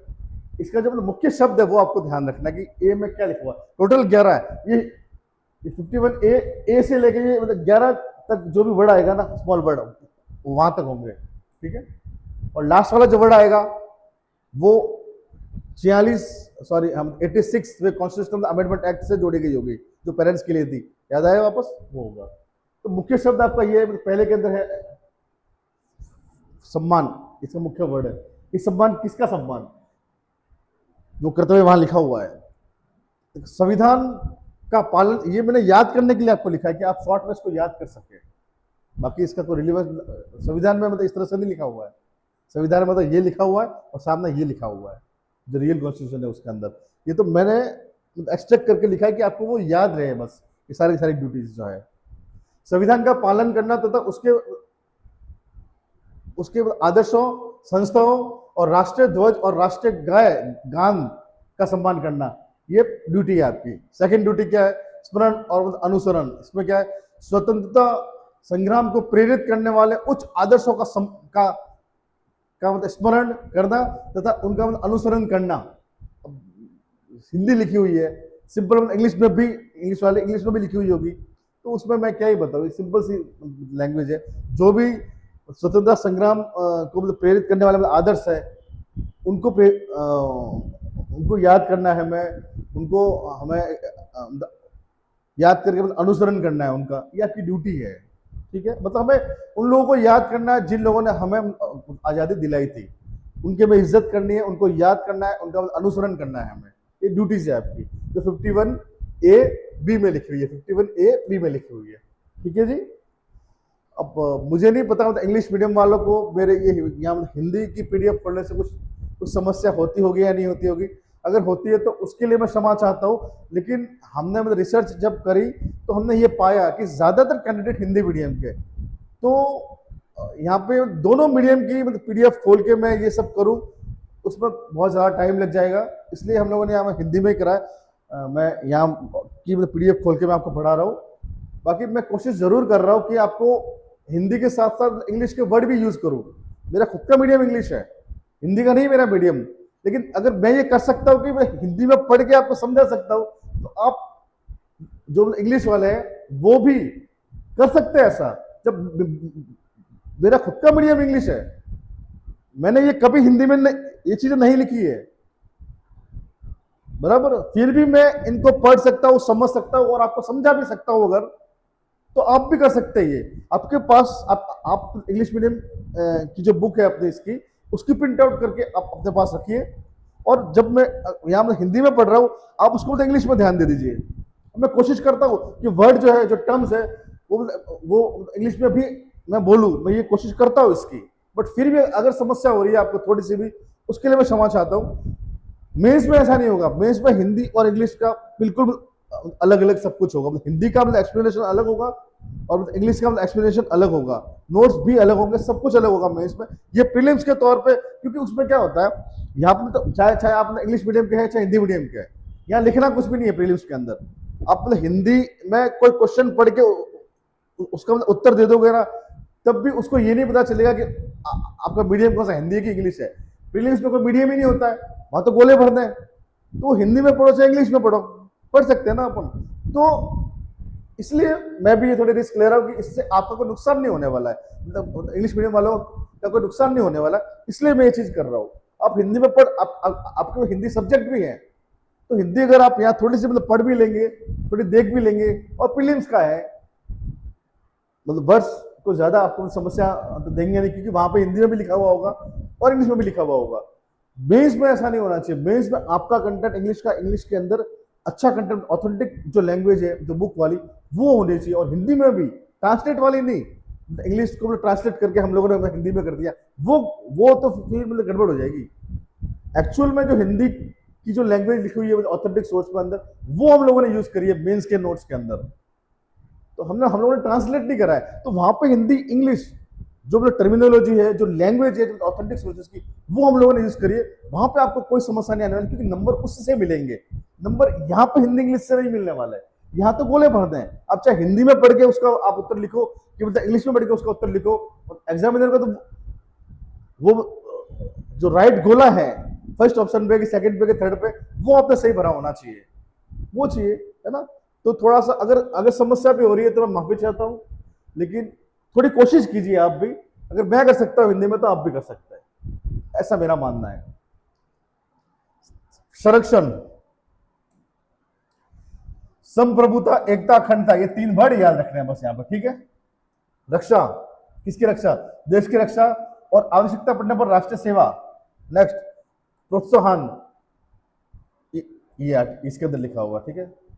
ये वर्ड्स याद करने हैं आपको, ये अपने आप याद हो जाएंगे। स्टार्ट ऐसे ही तो हो रहा है, तो ये वर्ड्स की क्रोनोलॉजी याद करनी है, जिससे आपको ये भी याद हो जाएंगे, जो कर्तव्य वो भी, और ये आर्टिकल्स भी आपको याद हो जाएंगे इजीली, अगर ये वर्ड्स आपको, इसकी मतलब क्रोनोलॉजी अगर आपको याद है। तो प्रोत्साहन, किस चीज का प्रोत्साहन? सभी लोगों के बीच सद्भाव, भातृत्व की भावना को बढ़ावा देना, तथा महिलाओं की गरिमा के विरुद्ध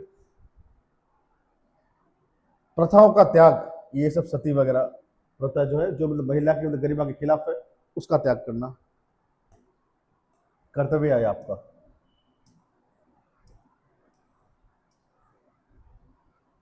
संरक्षण और संवर्धन, भारत की समन्वित संस्कृति और समृद्ध विरासत का मूल्य समझना और उसका प्रोटेक्शन करना, संवर्धन करना। पर्यावरण संरक्षण, बर्ड बर्ड बर्ड ध्यान रखना, यहां लिखा हुआ है वन, झील, वन्य जीव सहित प्राकृतिक पर्यावरण। ये वन, झील और वन्य जीव सहित प्राकृतिक पर्यावरण, ये 4 चीजें यहां दी हुई है, ये याद रखना। ये पूछते हैं कभी कभी वो लोग, ये क्या क्या चीजें यहाँ लिखी हुई है इस फंडामेंटल ड्यूटी के अंदर। पर्यावरण संरक्षण के अंदर वन, झील और वन्य जीवों सहित प्राकृतिक पर्यावरण का संरक्षण और संवर्धन तथा सभी जीवित प्राणियों के प्रति करुणा का भाव रखना है। ये आपकी ड्यूटी है, लेकिन हम शायद नहीं कर पाते, अफसोस। वैज्ञानिक दृष्टिकोण का विकास सबसे बड़ी चीज है, कॉन्स्टिट्यूशन में लिखा हुआ है। वैज्ञानिक दृष्टिकोण का मतलब साइंटिफिक टेम्परामेंट होना चाहिए आपके पास, ये आपकी ड्यूटी है। देश डेवलप हो जाएगा अगर ये ड्यूटी आपने मान ली तो। अभी जो डेवलपिंग फेज में है ना, हम डेवलप हो जाएंगे बहुत जल्दी अगर ये ड्यूटी अगर आपने मान ली तो। किसी भी आपके डिसीजन के पीछे, किसी भी आपके एक्शन के पीछे, जो कुछ भी आप सोच रहे हैं, समझ रहे हैं, कुछ भी कर रहे हैं, उसके पीछे अगर साइंटिफिक टेम्परामेंट आपने अपना लिया, जो कि आपकी ड्यूटी भी है, फंडामेंटल ड्यूटीज भी है 51A(H) के तहत, आपका वो कर्तव्य भी है। अगर आपने ये कर दिया तो देश बहुत जल्दी डेवलप हो जाएगा। अंधविश्वास पर ध्यान नहीं देना है। कुछ भी आप कर रहे हैं, कुछ भी सोच रहे हैं, समझ रहे हैं, कोई भी एक्शन ले रहे हैं, आप कोई भी डिसीजन ले रहे हैं, उसका साइंटिफिक टेम्परामेंट से आपको काम करना है। अंधविश्वास नहीं रखना है किसी भी चीज के लिए। ये ड्यूटी में, ये अपने संविधान में लिखा हुआ है और ये डेवलप्ड कंट्रीज यही करती है। डेवलप्ड कंट्रीज के पास क्या चीज है जो हमसे मतलब अलग है? वो क्या है? लोग अलग होते हैं, लोगों की सोच अलग होती है। इकोनॉमिक डेवलपमेंट तो कौन करता है? लोग ही करेंगे। तो लोगों की सोच से ही तो इकोनॉमिक डेवलपमेंट होगा। हर चीज संभव है अगर आपकी सोच बदल जाए तो। वो सोच है, जो उसका टेम्परामेंट है वो साइंटिफिक होना चाहिए, अंधविश्वास वाला माइंड नहीं होना चाहिए। ये संविधान में भी लिखा हुआ है। तो क्या लिखा हुआ है यहाँ पे?